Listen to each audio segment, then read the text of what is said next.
माघ कृष्ण पक्ष की चतुर्दशी को नरक निवारण चतुर्दशी कहा जाता है। पुराणों के अनुसार इस दिन सायकाल में भगवान शिव जी के पूजन का विशेष महत्व दिया गया है। इस तिथि पर शंकर भगवान की पूजा करने से सभी पापों का नाश होता है और मनुष्य को नरक के बंधन से मुक्ति मिलती है। इस दिन माता पार्वती और भगवान शिव जी का विवाह तय हुआ था। इस तिथि के ठीक 1 महीने के बाद फाल्गुन कृष्ण चतुर्दशी तिथि को भगवान शिव जी का माता पार्वती के साथ विवाह संपन्न हुआ था, इसलिए यह दिन खास महत्व रखता है।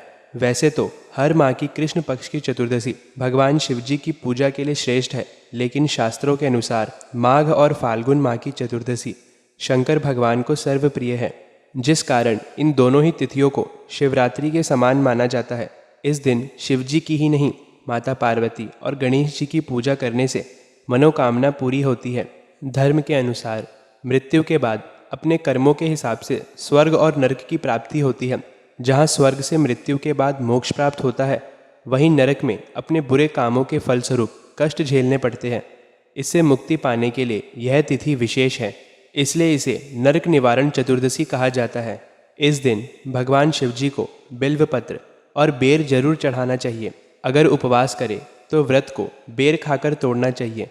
साथ ही इस दिन रुद्र अभिषेक करने से मिलने वाला फल कई गुना बढ़ जाता है। इस दिन ब्राह्मण को घी और शहद का दान करने से रोगों से छुटकारा मिलता है। चतुर्दशी के अवसर पर विभिन्न मंदिरों में जलाभिषेक और पूजा अर्चना कर लोग उपवास रखते हैं। इस दिन लोग गंगा जी व अन्य पवित्र नदियों में स्नान करते हैं। इस दिन पूरे दिन निराहार रहा जाता है और शाम को व्रत खोला जाता है।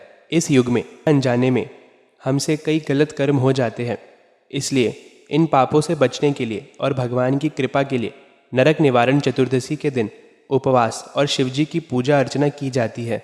बोलिए शंकर भगवान की जय।